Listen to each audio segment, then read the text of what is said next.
तो चलिए बच्चों फिर अपन स्टार्ट करते हैं न्यूमेरिकल्स, है ना। Refraction at plane surfaces. तो ध्यान से आप क्वेश्चन को सुनिए, मैं समझाऊंगा, आपको समझ में आ जाएगा। फर्स्ट क्वेश्चन है, a ray of light is incident on water at an angle of 30 degree at water air plane surface. Find the angle of refraction in the air. इसका मतलब रे जो है वो वाटर से एयर में जा रही है, क्योंकि एंगल ऑफ रिफ्रैक्शन यदि एयर में फाइंड करना है, इसका मतलब रे का डायरेक्शन कहां से कहां है, वाटर टू एयर। तो जैसा क्वेश्चन में दिया हुआ है हमको कि ray of light is incident on water surface at an angle of 30 degree. I की वैल्यू हमको 30 डिग्री गिवन है और आर हमको फाइंड करना है। क्वेश्चन में हमको ए म्यू डब्ल्यू गिवन है 4/3। एकदम सिंपल सा क्वेश्चन है, इससे समझ में आ रहा है कि water air ray definitely water से किस में जा रही है, एयर में, क्योंकि एंगल ऑफ रिफ्रैक्शन कहां फाइंड करना है, एयर में, राइट। तो बच्चों यहां पर स्नेल्स लॉ अप्लाई करेंगे। डब्ल्यू mu a is equal to sine i upon sine r, क्योंकि फर्स्ट मीडियम वाटर है और सेकंड मीडियम एयर है। ये क्वेश्चन आपको इसलिए दिया गया है क्योंकि जनरली बच्चे डायरेक्ट क्या लिख देते हैं, mu is equal to sine i upon sine r, और म्यू की वैल्यू डायरेक्ट सब्स्टिट्यूट कर देते हैं 4/3। तो आपको यहाँ पर ध्यान रखना पड़ेगा कि यहाँ पर क्या गिवन है आपको। यहाँ पर क्वेश्चन में बोला है वाटर से रे कहाँ जा रही है, एयर में। तो बाय स्नेल्स लॉ आपको मालूम है सेकंड मीडियम एयर होना चाहिए, फर्स्ट मीडियम वाटर। अब डब्ल्यू म्यू ए को आप क्या लिख सकते हैं, 1/a म्यू डब्ल्यू is equal to sine i upon sine r. स्वाभाविक आपको आर फाइंड करना है, तो sine r is equal to of sine i into of a mu डब्ल्यू, क्योंकि डब्ल्यू म्यू ए को आप बाय प्रिंसिपल ऑफ रिवर्सिबिलिटी क्या लिख देंगे, 1/a म्यू डब्ल्यू। अब केवल आपको वैल्यू सब्स्टिट्यूट करना है, आंसर आ जाएगा sine r is equal to sine i mean sine 30 और ए म्यू डब्ल्यू आपको गिवन है 4/3। तो इसका मतलब sine r is equal to 1/2 into 4/3, ये 2 से 2 हो जाएगा। इसका मतलब आर की वैल्यू आ जाएगी साइन इनवर्स ऑफ 2/3। इस क्वेश्चन का आंसर ये होगा। फिर नेक्स्ट आपसे क्वेश्चन किया गया, क्वेश्चन नंबर 3। क्वेश्चन नंबर 3 है, a tank contains a slab of glass 8 centimetre thick and of refractive index 1.6. Above this is a depth of 4.5 centimeter of liquid of refractive index 1.5, and upon this floats 6 centimeter of water, refractive index 4/3. To an observer looking down from above, what is the apparent position of a mark on the bottom of the tank? ये question है बच्चों, question number 3। Water tank है, इसमें 3 layers हैं, एक ये और एक ये, जैसा अपन को क्वेश्चन में बोला गया है। उसमें भी बोला गया a tank contains a glass, a slab of glass 8 centimetre thick, 8 centimetre thick, and refractive index 1.6. Above this is a depth of 4.5 centimeter of liquid, 4.5 centimeter liquid, 4.5, और इसका रिफ्रैक्टिव इंडेक्स हमको गिवन है 1.5. Upon this floats 6 centimeter of water, 6 centimeter of water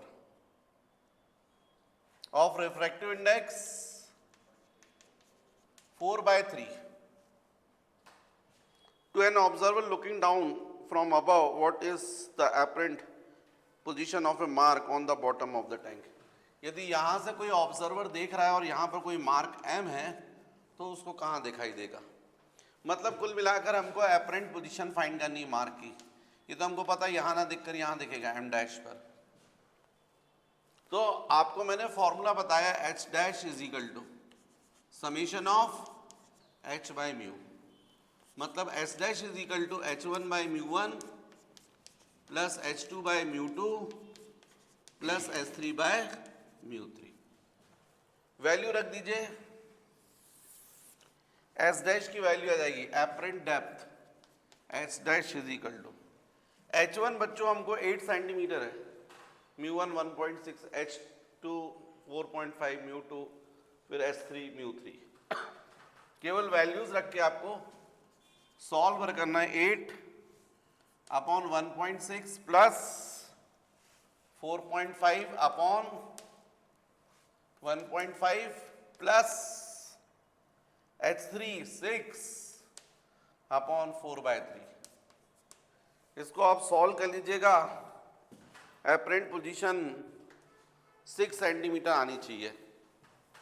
तो S dash is equal to ये ऊपर 80 हो जाएगा upon 16, यहाँ पर पॉइंट हटेंगे 3 हो जाएगा,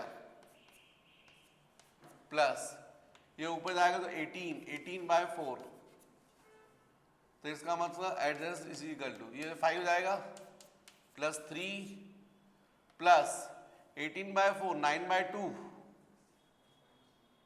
9 बाय 2 मीन्स 4.5। इसका मतलब H डैश की वैल्यू जो आ रही है 5 प्लस 3 8 प्लस 4 12.5 सेंटीमीटर बिलो आ रही है यहां से सरफेस से। इसका मतलब हमसे जो पूछा गया है कि मार्क यहां से कहां दिखेगा, ये rise in height del H पूछा गया है। इसका मतलब तो definitely del H is equal to summation of H minus S dash. Summation H का मतलब टोटल डेप्थ, ये पूरी डेप्थ में से एपरेंट डेप्थ को सब्ट्रैक्ट कर दो तो डेल H आ जाएगा। तो ये पूरा कितना दिख रहा है आपको 8, 6 प्लस 4 10, 10.5 प्लस 8 18.5, कितना दिख रहा है 18.5 माइनस यहाँ कितना आया था 12.5, 12.5। इसका मतलब del H is equal to 6 centimetre, 6 centimetre above bottom mark की position. Next question number 5th, question number 5th।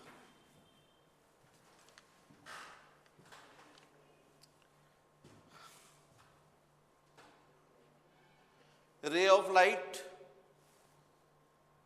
is incident on glass plate of refractive index 1.62 if the reflected and refracted rays mutually perpendicular.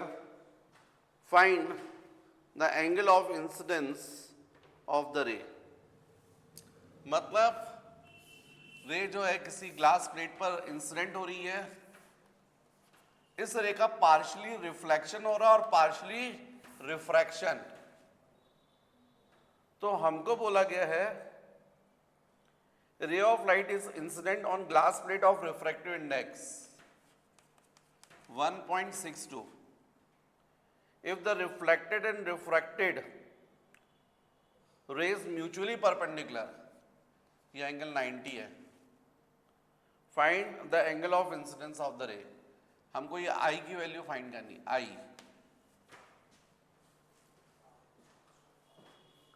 कितने angle पर ray incident हुई होगी। यदि glass plate है उसका refractive index इतना है और उस पर जब कोई रे इंसिडेंट हो रही है तो उसका क्या हो रहा है पार्शियली रिफ्लेक्शन और पार्शियली रिफ्रैक्शन। और रिफ्लेक्टेड और रिफ्रैक्टेड रेज कैसी हैं म्यूचुअली परपेंडिकुलर। तो बच्चों इस कंडीशन में आप जरा देखें डायग्राम को ध्यान से, तो आपको मालूम यदि I है तो ये भी एंगल I होगा बाय लॉज ऑफ रिफ्लेक्शन। और ये एंगल सपोज कितना है R। तो आपको ये नॉर्मल दिख रहा है, स्ट्रेट लाइन है, ये आई है, ये 90 है और ये आर है, मतलब I plus 90 plus R is equal to 180। भाई स्ट्रेट लाइन के लिए क्या बोलोगे आप? एंगल 180 बोलोगे, राइट? स्ट्रेट लाइन के लिए जो आप एंगल बोलोगे वो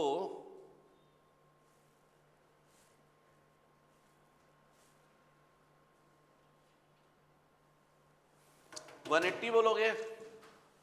तो अपन को चूंकि आई फाइंड करना है तो आर की वैल्यू आई के फॉर्म में पता कर लो। तो r is equal to, transfer करोगे 180 माइनस 90, 90 माइनस आई, ये हमने आर की वैल्यू फाइंड कर ली है आई के टर्म्स में। अब यहां पर हम लोग स्नेल्स लॉ अप्लाई कर सकते हैं, क्योंकि रे एयर से ग्लास में आ रही है, तो हम लोग लिख सकते हैं by Snell's law a mu g is equal to sine i upon sine r. Question में हमको ए म्यू जी की वैल्यू गिवन है 1.62, साइन आई हो गया और साइन आर हो गया 90 माइनस आई। आपको क्लियर दिखाई दे रहा है sign i upon sign 90 minus theta बोलो कॉस थीटा, तो ये कॉस आई हो जाएगा, sign i upon cos I ten I. इसका मतलब हमको टेन आई की वैल्यू मिल गई है 1.62। तो आई इज इक्वल टू बोलिए tan inverse 1.62। Answer right, copy कर लीजिए। Question number 7, a tank contains a slab of glass 8 centimeter thick and refractive index 1.6. Above this is a depth of 4.5 centimeter of an oil, and upon this floats a layer of water 6 centimeter thick and of refractive index 4/3. To an observer looking down bottom of the slab, if the apparent position of a mark of the bottom of the tank is 12.5 centimeter, calculate refractive index of oil. बच्चों ये question तो same हो रहा है ना। पिछले question में क्या था कि अपन को फाइंड क्या करना था, एपरेंट डेप्थ, यहाँ पर एपरेंट डेप्थ दे दी है और क्या फाइंड करना है, म्यू। तो सेम इसी तरीके से करेंगे क्वेश्चन, समझ गए? ये क्वेश्चन सेम क्वेश्चन है। ये टैंक हो गया, इसमें 3 लेयर्स हो गई। अब इस क्वेश्चन में हमको म्यू वन गिवन है, सेम है, और वो भी कितना 1.6, और इसकी डेप्थ हमको बोला गया 8 सेंटीमीटर। फिर सेकंड म्यू टू, ये हमको फाइंड करना है, लेकिन इसकी डेप्थ हमको गिवन है 4.5 सेंटीमीटर। और इसके बाद इसके ऊपर वाटर बोला गया है, वाटर 6 सेंटीमीटर, और इसका रिफ्रैक्टिव इंडेक्स हमको गिवन है 4/3। और एपरेंट पोजीशन गिवन है, एपरेंट डेप्थ एस डैश कितना गिवन है, एस डैश 12.5। तो हमको म्यू बताना है, म्यू ऑफ ऑयल, क्योंकि हमको यहां पर बोला गया था ये ग्लास, ये ऑयल और ये वाटर, ये क्वेश्चन था। तो मैं समझता हूं जो अपन ने क्वेश्चन किया था पिछला वैसे ही क्वेश्चन है, बस फर्क ये था कि वहां पर म्यू दिया था, एस डैश फाइंड करना था, यहाँ पर एस डैश दिया है, म्यू फाइंड करना। तो सेम मेथड रही है, S dash is equal to summation of H by mu, h1 by mu one plus h2 by mu two plus h3 by mu three. Value substitute करोगे answer आ जाएगा। S dash की value रख दीजिए 12.5, h1 की value रख दीजिए 1.6, sorry 8, और यहाँ 1.6, h2 4.5, म्यू टू फाइंड करना है, और h3 6/4/3। इसको सॉल्व करोगे म्यू हो जाएगा 12.5, ये हो गया, यहाँ पर ये 5 हो जाएगा क्योंकि पॉइंट जाएगा, तो 80/16 plus 4.5 by mu two plus ये ऊपर हो जाएगा 18/4 मतलब 9/2 मतलब 4.5। तो कुल मिलाकर आपको ये जाएगा 12.5 माइनस 5 + 4 9, 9.5, 9.5 ट्रांसफर हो गया। राइट साइड पर बचेगा 4.5/μ2। ये दोनों को मैंने ऐड कर दिया है और फिर ट्रांसफर कर दिया। तो ऐसा करने से यहाँ पर 550 12 - 3 हो जाएगा। तो कुल मिलाकर 3 = 4.5/μ2। तो μ2 की वैल्यू जाएगी 4.5/3 means 1.5 answer. Right. Next question number 9th।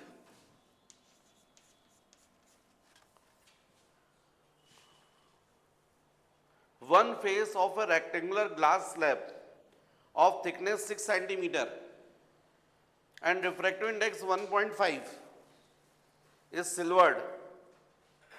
An object is placed at a distance of 8 cm from the unsilvered face. Find the distance of the image from the silvered face. मतलब ये हो गया glass slab, इसमें एक face को क्या कर दिया गया यहां पर सिल्वर्ड।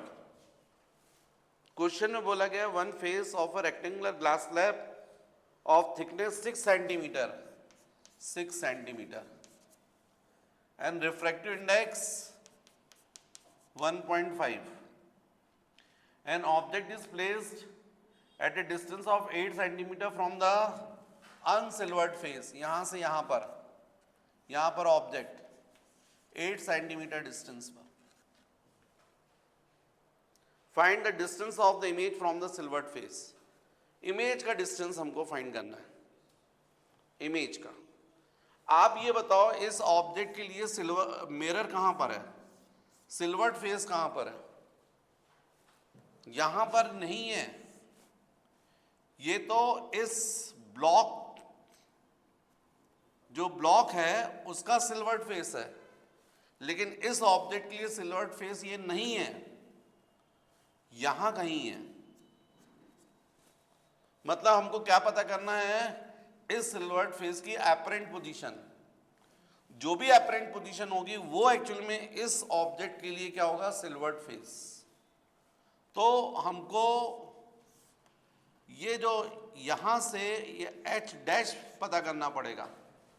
यदि इसी को डायग्राम को मैं यदि ऐसा बनाता ये यहां, तो फिर ये यहां पर मिरर की पोजीशन होती, तो आप क्या बोलते हैं, एपरेंट पोजीशन बोलते ना, एस डैश ही तो बोलते आप। मैंने थोड़ा सा ऐसा घुमा के बना दिया। तो ये एस डैश कितना होगा निकाल लीजिए। S dash is equal to H/μ। H कितना है 6, μ 1.5, मतलब 4 आ रहा है, 4 सेंटीमीटर। ये 4 सेंटीमीटर मतलब ऑब्जेक्ट जो वर्चुअल मिरर है, क्योंकि एक्चुअल मिरर ये है M डैश या M1, और वर्चुअल मिरर होगा M डैश M1 डैश। इस ऑब्जेक्ट के लिए वर्चुअल मिरर क्या होगा, M1 M1 डैश। और हम लोग थ्योरी कॉन्सेप्ट जानते हैं कि मिरर के सामने जितने डिस्टेंस पर ऑब्जेक्ट होता है उतने डिस्टेंस बिहाइंड उसकी इमेज बनती है। ये मैंने बताया आपको प्लेन मिरर के केस में। प्लेन मिरर के सामने जितने डिस्टेंस पर ऑब्जेक्ट होता है उतने ही डिस्टेंस बिहाइंड उसकी इमेज बनती है। तो हम यहां पर यदि बोलते हैं distance between object and virtual mirror, distance between O and M dash M1 dash, distance between object and virtual mirror. क्योंकि इस ऑब्जेक्ट के लिए जो मिरर है वो यहां बिहेव करेगा, तो ये डिस्टेंस कितना होगा, 8 is equal to 8 plus S dash means 8 plus 4, 12 centimetre. मतलब मिरर की पोजीशन ऑब्जेक्ट से कितने डिस्टेंस पर, 12 सेंटीमीटर। तो जो इमेज बनेगी वो भी कहां बनेगी? इस वर्चुअल मिरर से 12 सेंटीमीटर बिहाइंड, यहां पर बनेगी ओ डैश इमेज। अब ये भले ही 12 है, लेकिन ये डिस्टेंस कितना हो रहा है? एस डैश हमने 4 निकाला है, ये कितना हो जाए? टोटल 6 था, ये 4 है, तो बचा हुआ कितना हुआ? 2।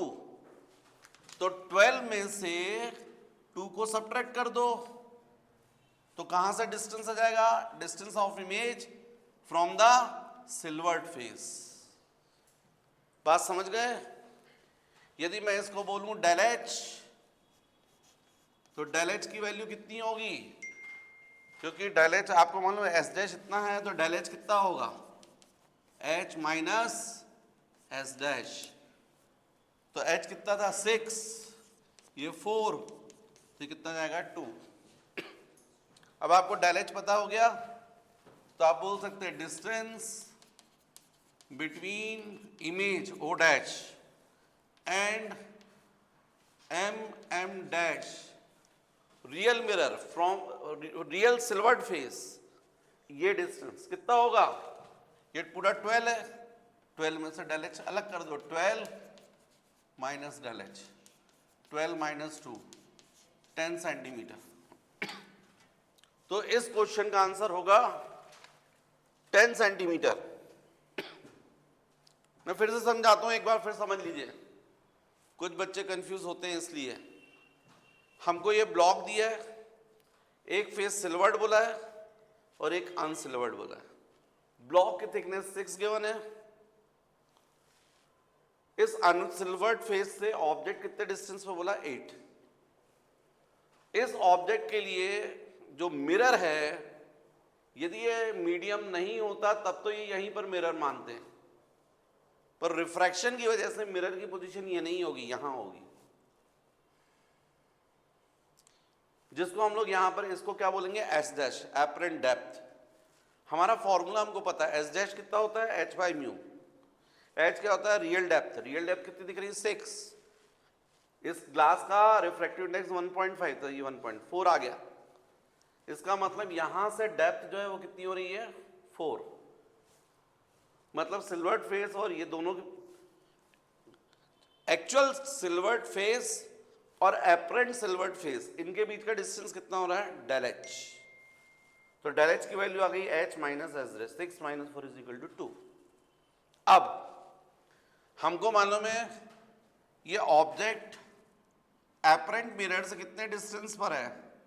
8 plus S dash, 8 plus S dash, 8 plus 4, 12 centimetre distance पर। जितने डिस्टेंस पर ऑब्जेक्ट होगा उतने डिस्टेंस बिहाइंड उसकी इमेज बनती है। हमारे को मालूम है प्लेन मिरर की प्रॉपर्टी है।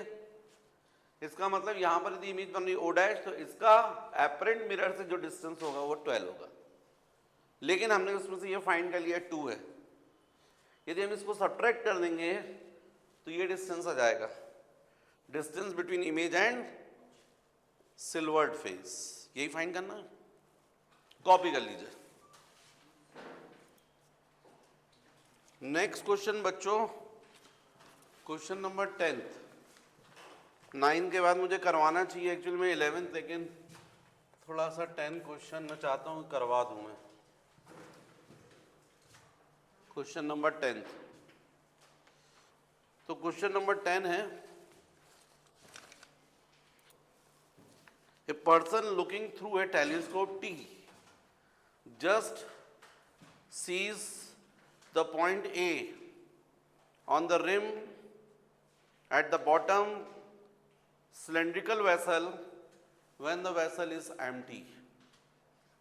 When the vessel is completely filled with a liquid mu is equal to 1.5, he observes a mark at the center B of the bottom of the vessel without moving the telescope or the vessel. What is the height of the vessel if the diameter of its cross section is 10 centimeter? तो बच्चों ये question जो है मैं इसलिए करवा रहा हूँ क्योंकि मुझे कॉन्फिडेंस है तुम लोग पर कि तुम लोग से क्वेश्चन नहीं बनेगा। चलिए क्वेश्चन समझा देता हूँ। A person looking through a telescope, कोई पर्सन है उसने अपना टेलीस्कोप यहां फिट करके रखा है, ऐसा telescope T, just sees the point A on the rim of the bottom cylindrical vessel when the vessel is empty। जब ये वेसल एम्प्टी था तो इसका ये जो बेस है, रिम है, इसका ए पॉइंट इसको दिखाई देता है टेलीस्कोप, मतलब ए से जो रेज है वो यहां से ऐसे जाती होगी और सीधे टेलीस्कोप में एंटर करती होगी एम्प्टी स्टेट में। When the vessel is completely filled with a liquid mu is equal to 1.5, mu is equal to 1.5, he observes a mark at the center B of the bottom of the vessel without moving the telescope or the vessel। मतलब जब उसने इस tank को complete fill कर दिया किससे, 1.5 refractive index वाले liquid से, तो उसको ए पॉइंट नहीं दिख रहा, उसकी जगह पर ये जो बेस है उसका सेंटर पॉइंट बी दिख रहा है, इसको मार्क कर रहा है वो। मतलब ये हो रहा होगा कि ए से जो रेस जा रही है वो रिफ्रैक्शन की वजह से डेविएट हो गई होगी, क्योंकि वो मान लीजिए लिक्विड है, रिफ्रैक्टिव इंडेक्स 1.5 मतलब डेंसर मीडियम हुआ, और सबको मालूम है जब रे डेंसर से रेयरर में जाती है तो डेविएट हो जाती है अवे फ्रॉम नॉर्मल, तो ये ऐसी डेविएट हो गई होगी, यहां से चली होगी और उसका निकल के ऐसे चल गई, टेलीस्कोप में नहीं जा रही है, इसलिए ए पॉइंट दिखना बंद हो गया। लेकिन उसको बी पॉइंट दिख रहा है। बंद करो अपना पेन, पहले समझ लो भैया। लेकिन उसको बी पॉइंट दिखाई दे रहा है, इसका मतलब बी से जो रेस जा रही होगी वो ऐसी जा रही होगी, और जस्ट निकलने के बाद इस रिफ्रैक्टेड रे का पाथ वही होगा जो पहले ए से आने वाली रे का था। मतलब टेलीस्कोप जब आप बिल्कुल डिस्टर्ब नहीं कर रहे हैं और पहले ए से रे आ रही थी, उसका बात ये था। अब पूरा जब आपने लिक्विड से फिल कर दिया है और बी मार्क हो रहा है, इसका मतलब है बी से जो रे चल रही होगी वो निकलने के बाद, लिक्विड से निकलने के बाद, रिफ्रैक्शन होने के बाद इमर्जेंट रे का, रिफ्रैक्टेड रे का पाथ वही होगा जो पहले ए से आने वाली रे का था, इसलिए उसको ए की जगह क्या दिखाई दे रहा, बी।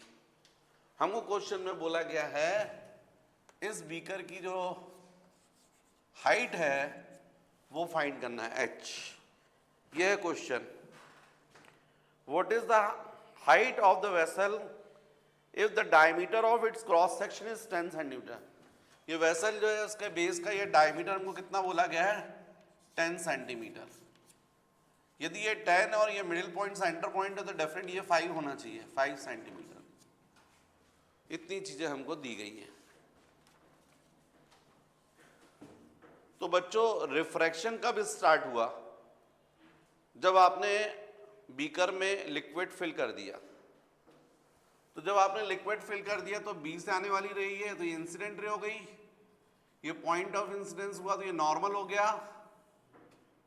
अब नॉर्मल और इंसिडेंट रे के बीच का एंगल क्या हो गया, एंगल ऑफ इंसिडेंस आई। और बाद में ये रिफ्रैक्टेड रे है और ये नॉर्मल, तो ये एंगल क्या होना चाहिए, angle of refraction. Angle between the refracted and normal is called angle of refraction. अब जैसा आपको डायग्राम दिख रहा है, तो यदि ये आर है तो डेफिनेट ये एंगल भी आर होगा, तो इसी को पीछे एक्सटेंड कर दीजिए, नॉर्मल को एक्सटेंड कर दीजिए, तो ये आर है तो ये आर होगा, वर्टिकली अपोजिट एंगल। अब यदि आप बोलते हैं म्यू,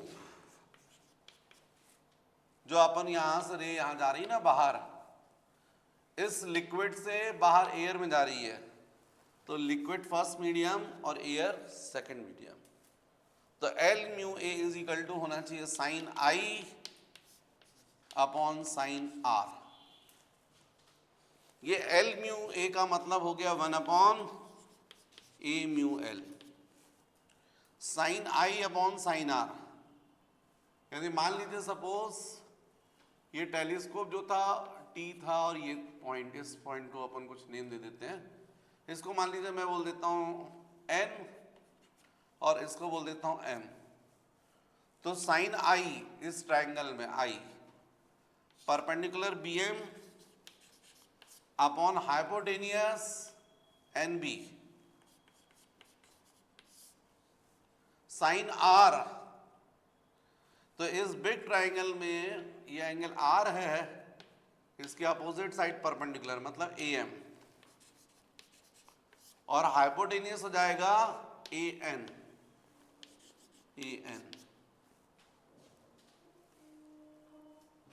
तो अब वैल्यूज रख दीजिए।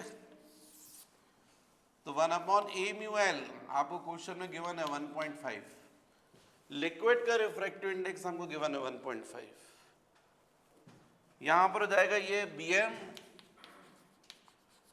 Upon nb into an upon am। an numerator में पहुंच जाएगा और am डिनोमिनेटर, तो जाएगा 1/1.5। bm मतलब 5 सेंटीमीटर और am 10 सेंट। bm बोलो तो bm हो जाएगा 5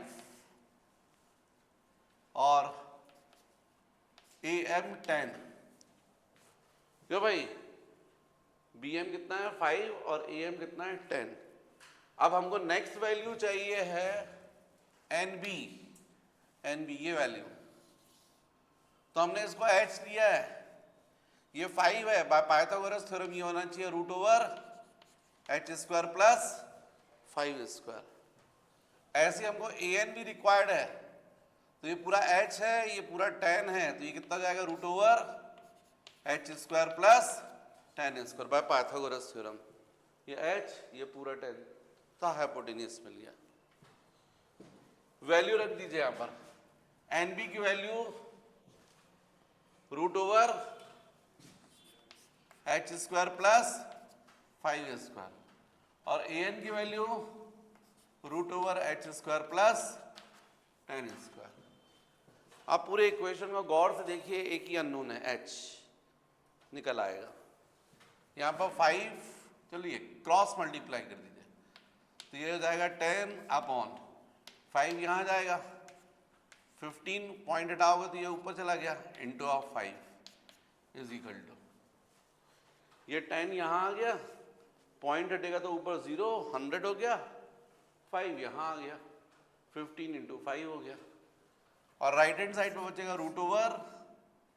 बल्कि इतना भी मैंने क्यों किया यार, ये सीधे 5 से ये कितना हो गया 2 को क्रॉस मल्टीप्लाई कर दीजिए, 2/1.5 पॉइंट हटाओगे तो यहाँ 20/15 और ये जाएगा √h² plus 10² upon h² plus 5²। अब ये हो जाएगा आपका 5 3 जा और ये 4 जा, स्क्वायरिंग करोगे तो 16 और ये 9, यहाँ करोगे रूट हट गया, h² plus 100 upon h² plus 25।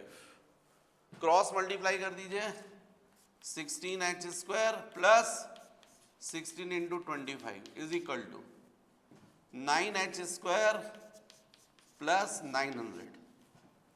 Transfer करेंगे 16h² minus 9h² is equal to 900 minus 16 into 25 definitely 400।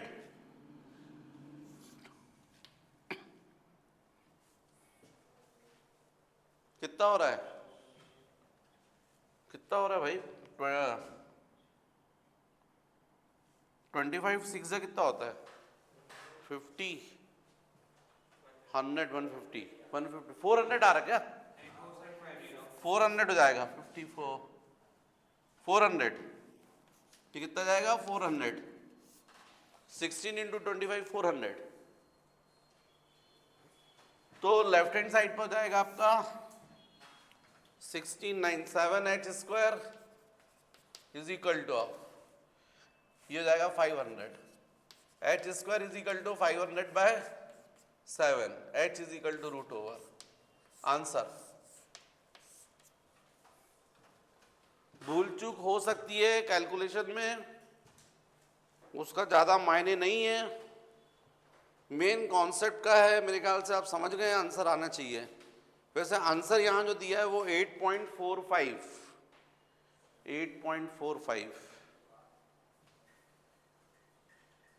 Copy कर लीजिए। Next question, a small bulb is placed at the bottom of a tank containing water to a depth of 80 centimeter. What is the area of the surface of water through which light from the bulb can emerge out? Refractive index of water is given. देखो बच्चों, ये हो गया swimming pool, tank, इसके नीचे यहाँ पर bulb, और हमको जैसा इस क्वेश्चन में बोला ये डेप्थ कितनी डेप्थ पर है, ये 80 सेंटीमीटर पर है, 80 सेंटीमीटर डेप्थ पर। What is the area of the surface of water through which the light from the bulb can emerge out? Refractive index of water is 1.33. Water का रिफ्रैक्टिव इंडेक्स हमको 1.33 दिया है, ठीक है। तो पहली चीज तो होगा क्या, पहले वो आप समझो। और मैं थोड़ा सा इस क्वेश्चन में अभी आपको म्यू की वैल्यू और एच, ये एच की वैल्यू नहीं लिखना चाहता हूँ, एच और म्यू के फॉर्म में क्वेश्चन को सॉल्व करवाना चाहता हूँ। तो ये बल्ब से जो रे ऐसी जाएगी, नॉर्मल इंसिडेंट होगी, वो स्ट्रेट निकल जाएगी। इसके बाद भी रेस जो है उनका क्या होता रहेगा, रिफ्रैक्शन होता रहेगा। कब तक? क्रिटिकल एंगल तक, क्योंकि रे का डायरेक्शन वाटर से एयर, डेंसर से रेयर है। तो हमको मालूम है एक कंडीशन ऐसी आएगी जिसमें क्रिटिकल एंगल आप बोलते हैं, उस वक्त एंगल ऑफ रिफ्रैक्शन कितना हो जाएगा, 90। ये लड़की ये ऐसा, और इसके बाद वाली रेस का क्या होने लगेगा, टोटल इंटरनल रिफ्लेक्शन, मतलब बाहर नहीं निकलेंगी।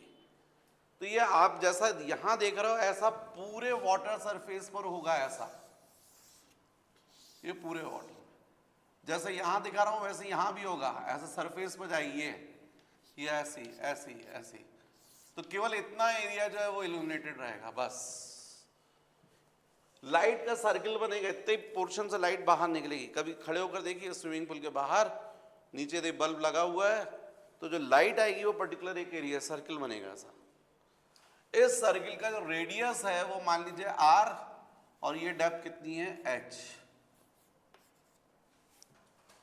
इसको कभी कभी हेडिंग में बोलते हैं फिश आई व्यू, मतलब पानी के अंदर फिश यदि है तो उसको केवल कितना पोर्शन दिखाई देगा, केवल इतना एरिया, बस, बाकी नहीं दिखाई देगा। तो हमसे जैसे इस क्वेश्चन में पूछा था,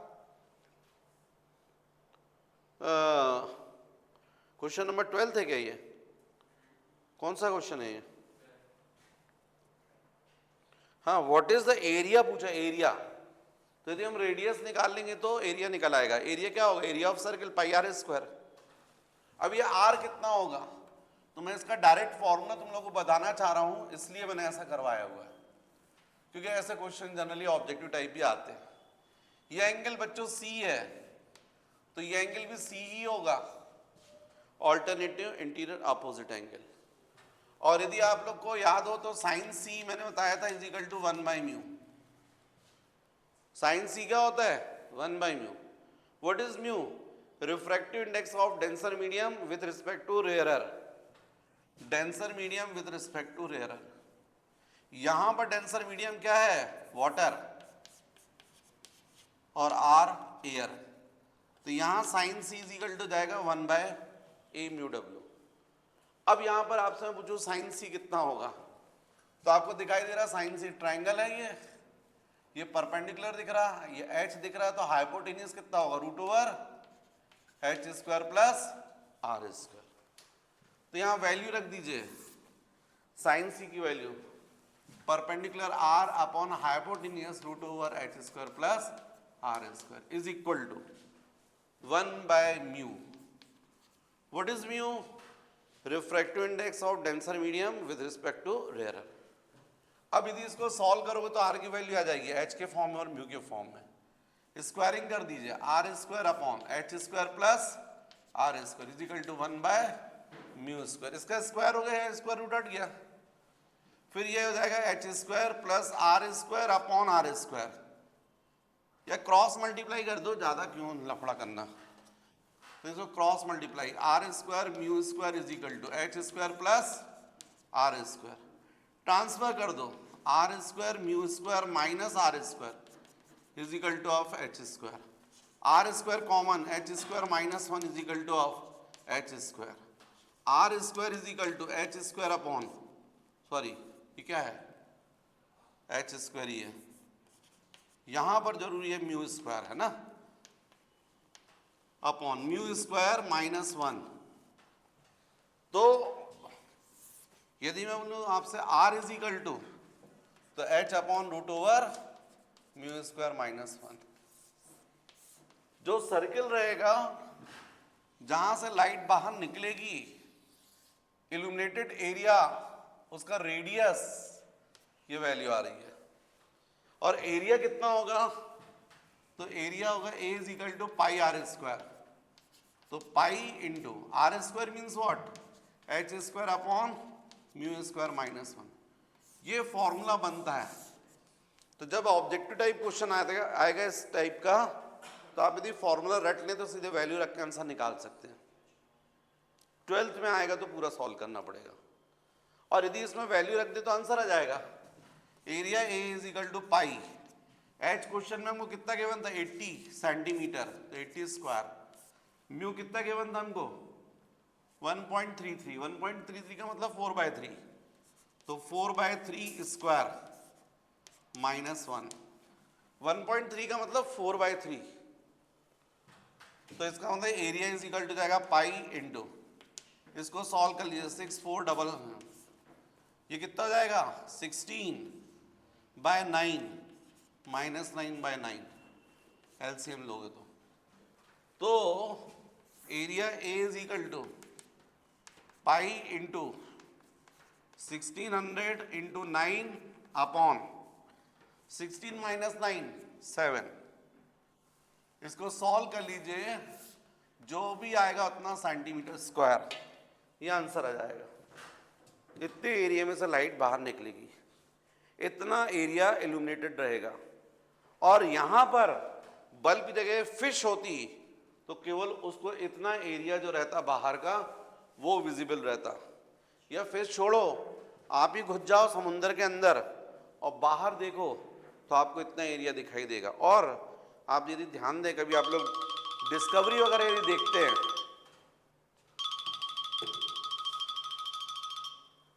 तो उसमें आपको देखने मिलेगा डिस्कवरी वगैरह में कि वो जो डाइवर्स रहते हैं, जब वो नीचे जाते कैमरा लेके, तो जब बाहर देखते तो उतना लाइट का सर्किल दिखाई देता है बाहर, राइट। तो कॉपी कर लीजिएगा।